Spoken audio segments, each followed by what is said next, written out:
Baik, anak-anak sekalian, kita mulai. Assalamualaikum warahmatullahi wabarakatuh. Waalaikumsalam warahmatullahi wabarakatuh. Kemudian hari ini semoga kalian semuanya sehat.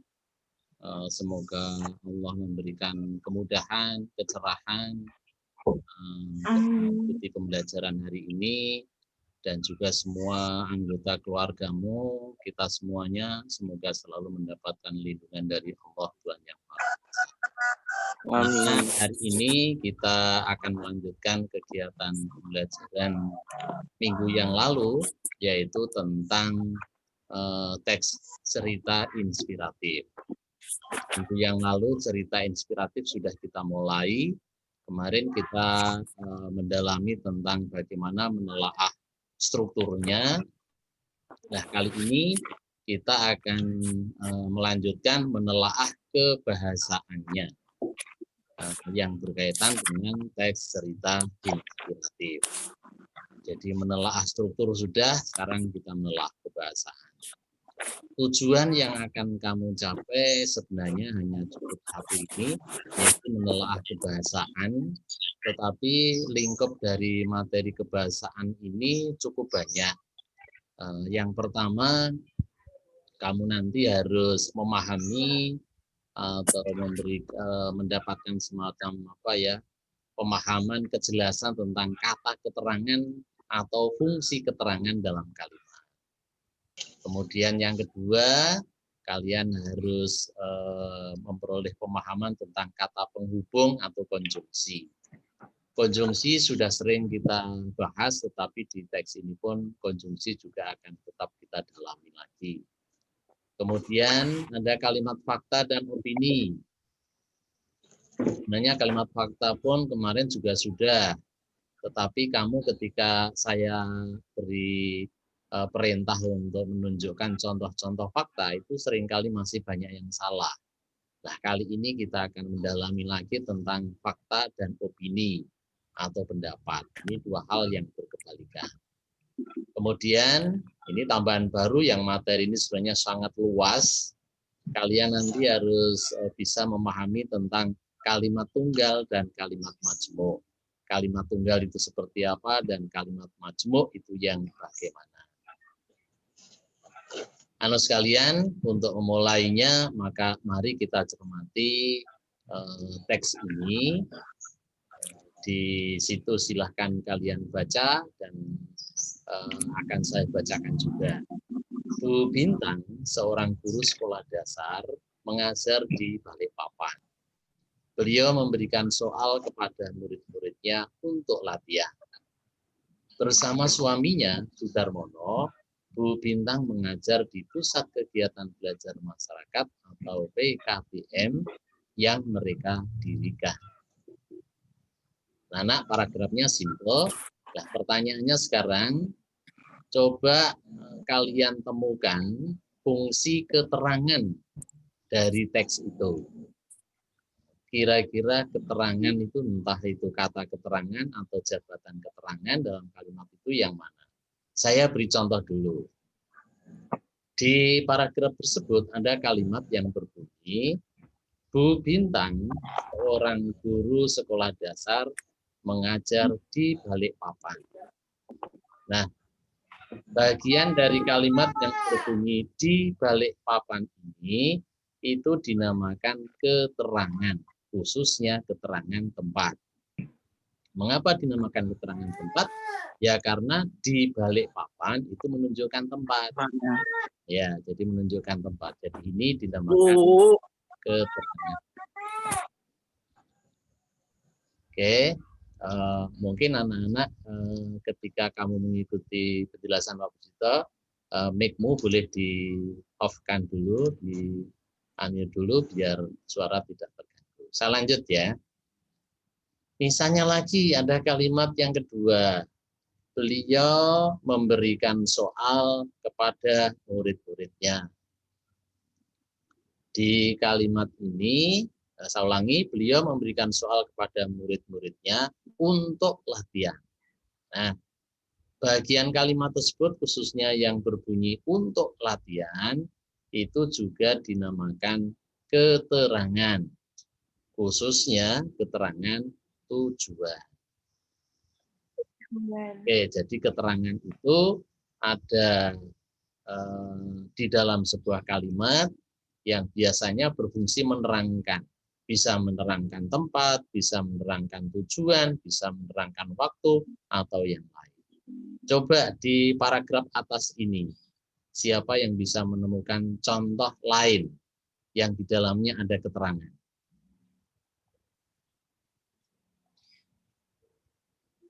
Ada enggak? Baik, mungkin kalau agak simpel kita lanjut dulu. Ini paragrafnya saya perpanjang. Pagi-pagi, Bu Bintang menghampiri para siswa untuk memberikan tugas tambahan dan latihan soal. Hal itu dilakukan agar nilai ujian penilaian tengah semester baik.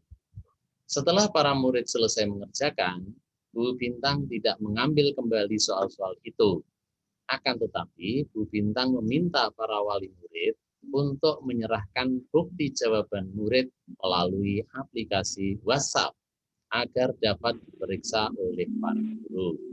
Hal ini dilakukannya karena penyampaian materi secara online saja itu tidak cukup. Ada keterbatasan teknologi dan komunikasi yang membuat penyampaian materi terhambat. Nah, masih sama dengan tadi, coba temukan kira-kira contoh keterangan yang ada di kalimat mana atau di bagian mana, coba cari. Siapa yang menemukan? Pagi-pagi Bu Bintang menghampiri para siswa untuk memberikan tugas tambahan dan latihan soal. Oke, kalimat pertama. Kira-kira menurut kamu keterangannya yang mana?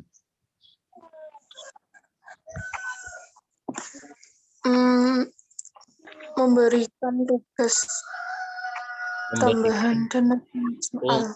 Untuk memberikan tugas, gitu kan? Oke, jadi untuk memberikan tugas itu bisa kategori keterangan. Keterangan apa kira-kira?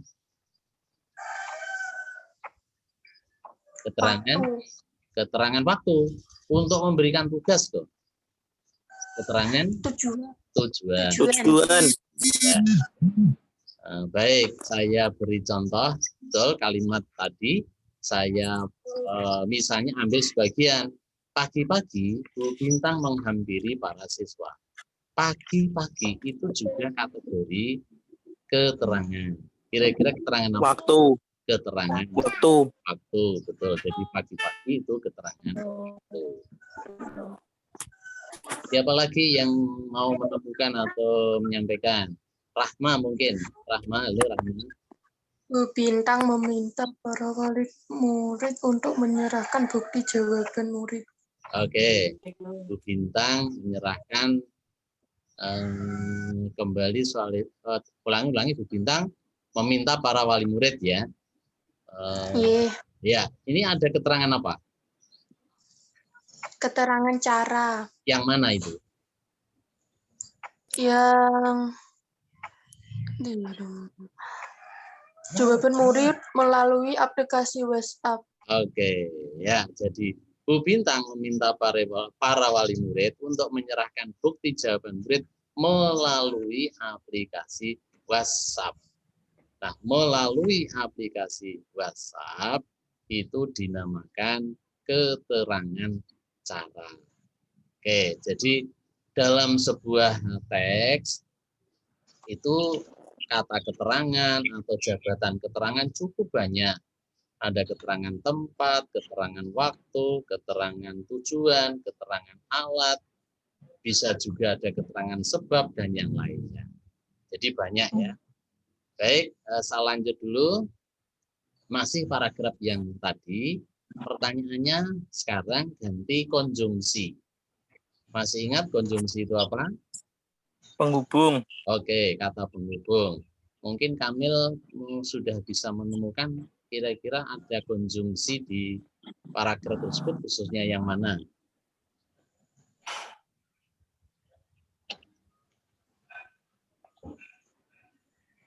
Baik, kalau misalnya saya punya ini, Pagi-pagi Bu Bintang menghampiri para siswa untuk memberikan tugas tambahan dan latihan soal.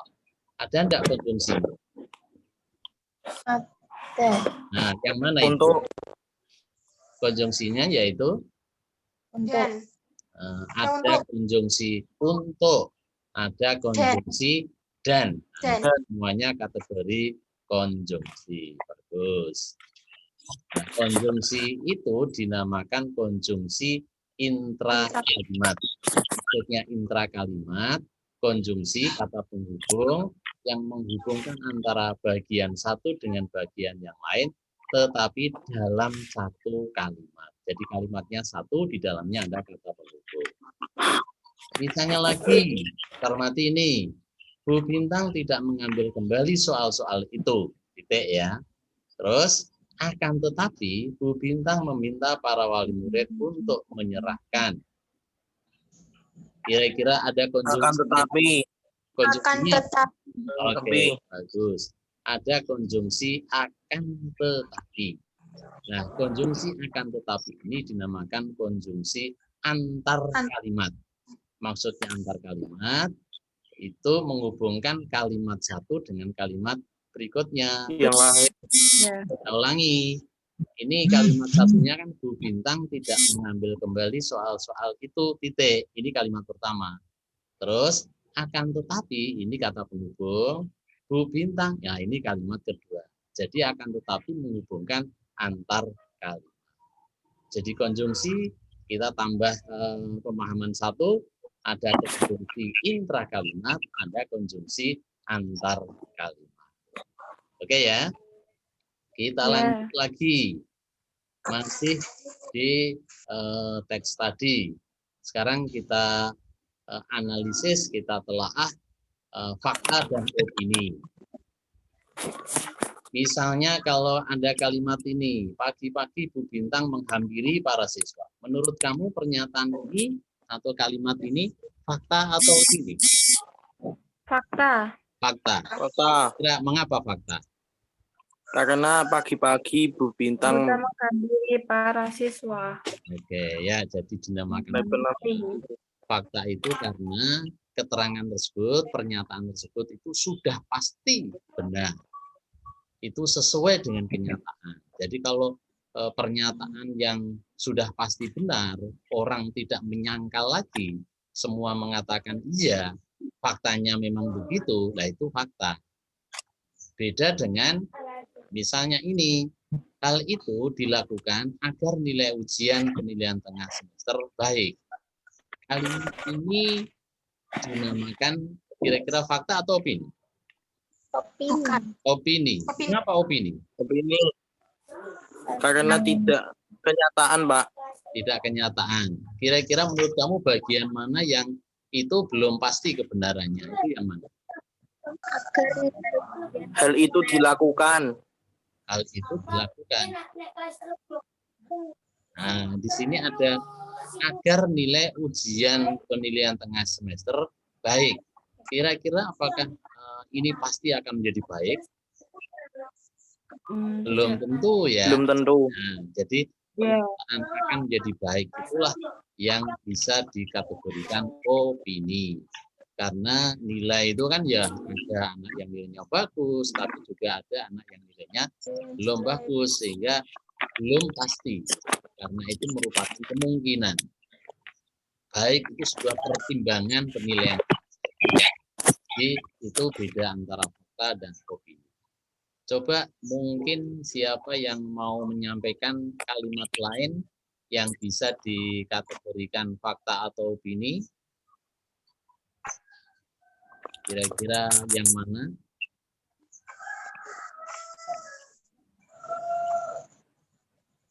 Oke, mungkin kita lanjut nanti aja ya.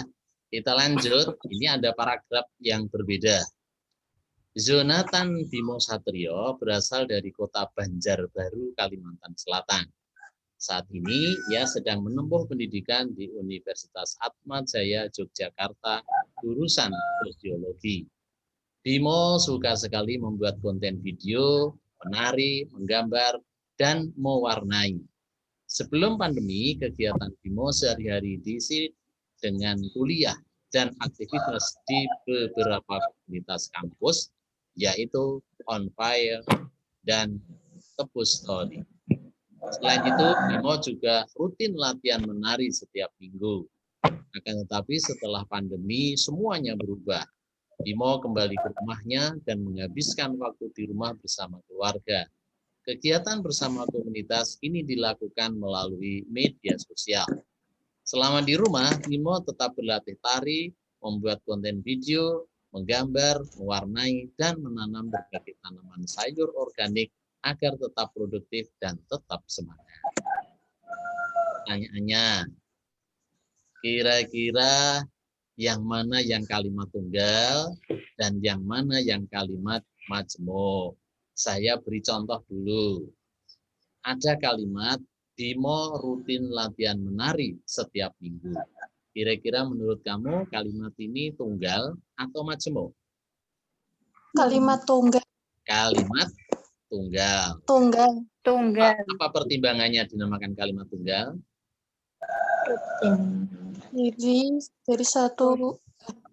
Terdiri satu pola kalimat. Oke, satu pola kalimat itu maksudnya bagaimana ya? Subjek, Predikat, keterangan. objek, dan keterangan. Bagus. Wah, semuanya pinter-pinter ini kelas 9B ini. Ya, jadi tolong ingat ya, bahwa kalimat tunggal itu kalimat yang terdiri atas satu pola kalimat saja.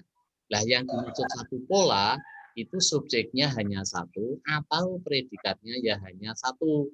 Itu dinamakan satu pola. Maka dinamakan karena satu berarti tunggal. Karena ada kalimat yang subjeknya kadang-kadang dua, predikatnya juga dua, bahkan bisa lebih dari dua, itu ada. Maka kalimat yang demikian itu majemuk. Contohnya, Bimo kembali ke rumahnya dan menghabiskan waktu di rumah bersama keluarga. Nah, kalimat ini itu dinamakan majemuk karena ada dua pola. Coba dilihat ini. Bimo kembali ke rumahnya. Bimo itu subjek, kembali itu predikat, ke rumahnya itu keterangan. Sehingga ini ada SP dan keterangan. Nah, ini satu pola. Berikutnya lagi, menghabiskan waktu di rumah bersama keluarga. Menghabiskan itu maksudnya Bimo menghabiskan ya. Bimo tadi subjek, menghabiskan itu predikat. Karena menghabiskan itu predikat, berarti di sini ada predikat dan objek, menghabiskan waktu objek di rumah keterangan tempat. Nah, di sini ada S1, predikatnya 1, 2. Ada predikat 2. Maka yang demikian itu dinamakan kalimat ini sudah ada dua pola. Karena ada dua pola, berarti ini kalimat majemuk. Yuk, sekarang ganti, temukan. Kira-kira kamu menemukan kalimat tunggal boleh, kalimat majemuk boleh, yang lain yang mana?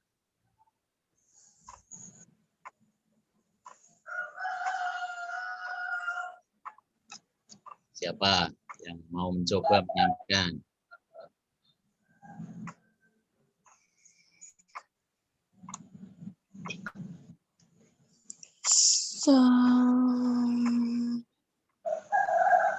Misalnya saya ambil dari tengah ya. Bimo suka sekali membuat konten video, menari, menggambar, dan mewarnai, titik. Nah, kalimat ini kira-kira tunggal atau majemuk? Majemuk.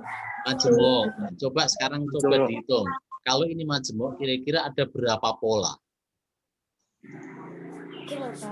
Berapa pola?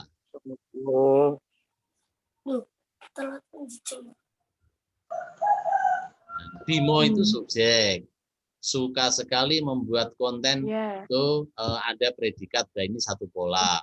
Menari itu predikat, maksudnya kan Bimo menari, maka menari ini predikat, sudah dua. Bimo menggambar itu predikat lagi, berarti 3. Kemudian mewarnai itu juga predikat 4. Jadi kalimat itu ada 4 pola. Walaupun kelihatannya pendek, tapi ternyata predikatnya ada 4. Maka yang demikian kalimat majemuk. Baik, kita lanjut. Masih di paragraf ini. Kalimat tunggal dan kalimat majemuk itu sebenarnya bisa dikelompokkan lagi. Khususnya kalimat majemuknya. Tadi sudah kita temukan, Bimo kembali ke rumahnya dan menghabiskan waktu di rumah. Ini dinamakan kalimat majemuk setara. Yang dimaksud setara itu seimbang. Seimbang berarti antara bagian yang pertama dan bagian yang kedua itu kedudukannya setara. Dihubungkan dengan kata penghubung dan, bukan setara, seimbang. Tetapi kalau kalimat yang bawah ini, diperhatikan, setelah pandemi melanda, semua aktivitas Bimo berubah. Ada kata penghubung setelah, diletakkan di awal ini bisa. Setelah pandemi melanda, ini satu pola, pandemi itu subjek, melanda predikat, berarti ini satu pola. Semua aktivitas itu subjek, semua aktivitas itu subjek, predikat. Ini ya satu pola. Maka ini kalimat majemuk karena ada dua pola. Tetapi kalimat ini bukan kalimat majemuk setara, tetapi majemuk bertingkat. Mengapa dinamakan bertingkat? Karena ada bagian lebih tinggi. atau istilahnya yang tinggi itu dinamakan induk kalimat, dan ada pula bagian yang lebih rendah atau anak kalimat. Nah, anak kalimat itu seringkali ditandai dengan konjungsi. Dengan demikian di sini setelah pandemi melanda itu anak kalimat, semua aktivitas Bimo berubah itu induk kalimat. Karena ada induk dan ada anak, maka dinamakan kalimat majemuk bertingkat. Tapi kalau yang atas ini tadi itu bukan bertingkat tetapi setara, yaitu ditandai dengan konjungsi yang menyatakan hubungan setara. Nah, ini tentang kalimat majemuk itu memang luas sekali, tentang apalagi majemuk bertingkat itu nanti akan mungkin dibahas di pertemuan lain. Nah, di sekian tadi, mari kita simpulkan anak-anak bahwa kata keterangan atau fungsi keterangan atau jabatan dalam kalimat itu ada keterangan tempat, ada keterangan waktu, ada keterangan kata, ada keterangan alat, ada keterangan sebab, ada keterangan akibat. Jadi banyak sekali ya. Jadi itu keterangan ada keterangan tujuan. Ini semuanya keterangan-keterangan. Kemudian kata penghubung atau konjungsi itu ada konjungsi yang menyatakan penggabungan, penjumlahan, penambahan, yaitu dan, serta, lagi pula, itu contoh-contoh. Ada konjungsi yang menyatakan pertentangan. Pertentangan berarti berkebalikan. Misalnya tetapi, melainkan, meskipun. Ada konjungsi yang menyatakan pemilihan, memilih, yaitu konjungsi atau. Ada konjungsi penguatan, jadi memperkuat, yaitu konjungsi bahkan. Ada konjungsi sebab, yaitu menyatakan penyebabnya, yaitu sebab, karena, oleh sebab, oleh karena, contoh-contoh. Ya, ada konjungsi akibat, yaitu sehingga, akibatnya, dan seterusnya. Ada lagi pembedaan konjungsi, ada konjungsi koordinatif, ada konjungsi subordinatif. Nah, istilah-istilah ini tolong harus kalian pahami juga, saya perkenalkan. Siapa tahu nanti di soal-soal itu nanti menggunakan istilah ini.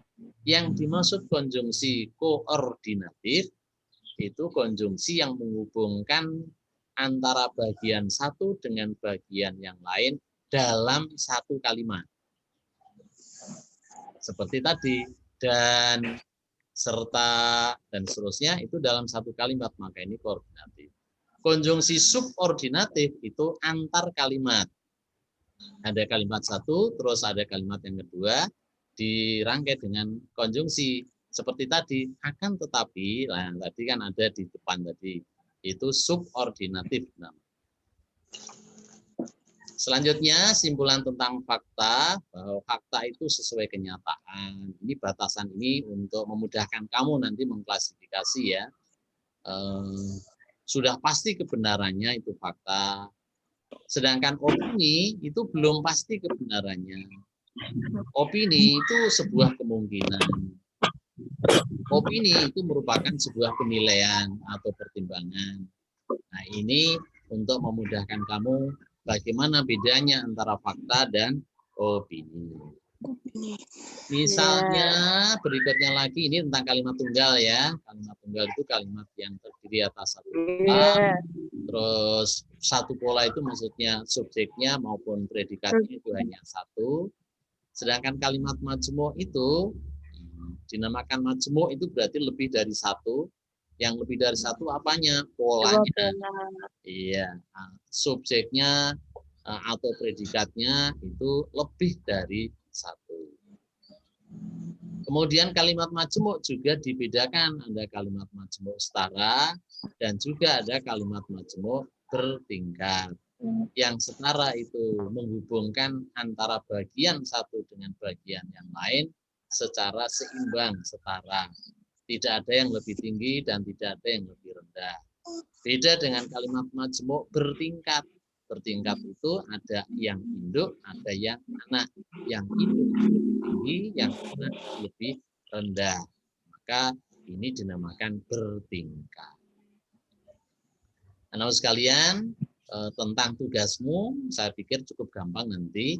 Kamu nanti saya suruh membaca teks cerita atau kisah dari tokoh, cerita inspiratif. Kemudian kamu nanti menelaah kebahasaannya yang meliputi kata keterangan atau fungsi keterangan, kata hubungnya, faktanya, opininya, kalimat tunggalnya, dan kalimat majmu'nya. Ini nanti yang akan kamu kerjakan. Sedangkan petunjuk teknisnya masih sama, sudah saya siapkan lembar kerja 7 ya, Google Classroom, nanti kalian buka. Terus jika kurang jelas video ini nanti bisa kamu buka lagi, kamu ulang-ulang biar kamu lebih jelas penjelasan dari Pak Putu hari ini. Kemudian selesaikan tugasnya, boleh di kertas atau di LK, kemudian nanti kirimkan di Google Classroom. Baik, untuk memperjelas LK-nya saya bukakan sebentar.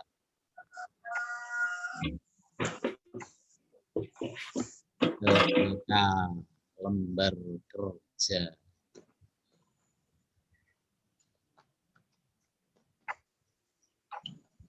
Sudah kelihatan LK-nya? Ya, jadi ini paragrafnya cukup pendek. Cuplikan paragraf nanti dibaca. Setelah itu pertanyaan pertama, tulislah contoh kata atau fungsi keterangan, kata keterangan atau fungsi keterangan maksudnya. Misalnya keterangan tempat, keterangan waktu. Terus di sebelah kanan tuliskan contoh kalimatnya. Ini nomor 3 ini titik-titik artinya kamu bisa menambahkan sendiri. Tidak harus 1 dan 2. Yang ketiga, keempat, kelima, boleh kamu perbanyak sendiri. Pertanyaan kedua, tulislah contoh kata hubungnya. Nah, ini sudah di atas ada 3 paragraf. Paragraf 1, contoh kata hubungnya yang mana tuliskan semuanya. Paragraf kedua, kata hubungnya yang mana tuliskan dan seterusnya. Kemudian yang ketiga, fakta dan opini, ini kamu hanya cukup menentukan saja. Ada kalimat 1, 2, 3, 4, terus kamu jawab. Kalimat pertama itu apakah fakta atau opini. Jika kamu mengatakan itu fakta, ya fakta dengan alasannya apa. Kalau itu opini, ya opini dengan alasan apa. Ini yang ketiga. Kemudian yang keempat tentang contoh kalimat tunggal dan contoh kalimat majmu'.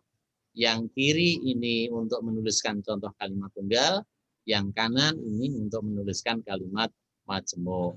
Berapa jumlah contoh ini tidak saya batasi.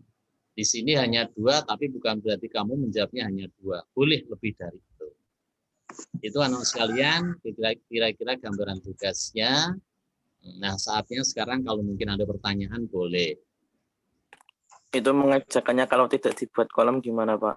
Ya, boleh asalkan yang penting memudahkan nanti menjawab. Saya membuat kolom-kolom itu sebenarnya tujuannya memudahkan kamu agar menjawabnya itu lebih gampang. Tapi sebenarnya boleh. Yang penting menjawabnya sesuai dengan perintah. Ada lagi? Harun?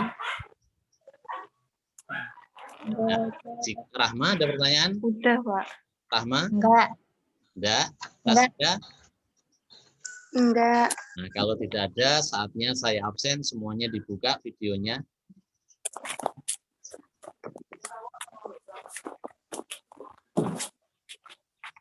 Oke. Tasya, Novita, Arum, Rahma, kemarin di tugas ke-6 sudah dapat nilai belum? Enggak tahu. Loh, belum dilihat? Belum. Nanti kalau ada keterangan dari Pak Pujito, kekurangan tugasmu apa-apa nanti dicek ya. Dan jika kamu pengen merevisi boleh, nanti diulangi lagi, nanti kirim Pak Pujito lagi. Begitu ya? Ya, karena kadang-kadang kan kamu menjawabnya ada kurang sedikit atau kurang detail. Nah itu jika ada kesulitan boleh tanya dan boleh memperbaiki. Baik, saya potret dulu. Hilmi, wajahnya jangan separuh wajah. Diketok boleh terutama wajahnya. Oke. 3, 2. Bentar ya.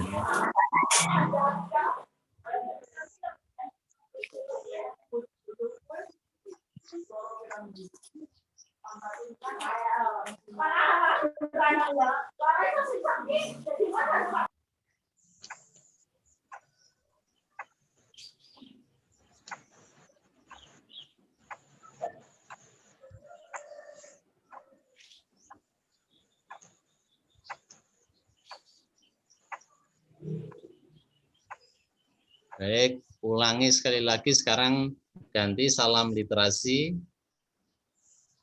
Yuk, salam literasi, tangannya diangkat. 3, 2. Bentar ya.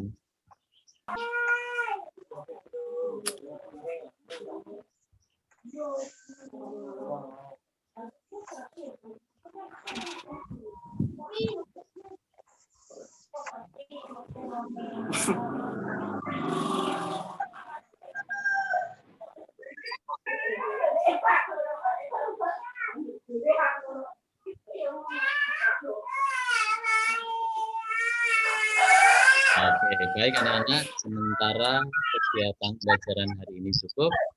Ada pertanyaan sekali lagi kalau mungkin ada sebelum saya akhiri? Tidak ada ya? Oke, selamat belajar, semoga kalian sukses.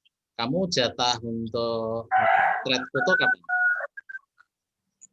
Ke sekolah? Jumat. Hari Jumat. Tolong anak putra. Jumat. Maksudnya anak putra dirapikan karena nanti kalau tidak rapi dipotongi Pak. Ya, jadi tolong disiapkan dengan baik. Kemudian saya tambah informasi bahwa ujian praktik yang dulu pernah saya informasikan, ternyata ini ada perubahan kebijakan dari kabupaten bahwa kabupaten mengendaki seluruh SMP di Kabupaten Kudus tidak melakukan ujian praktik. Dengan demikian, termasuk sekolah kita, kebijakan yang awalnya akan ada ujian praktik akan sementara ditiadakan.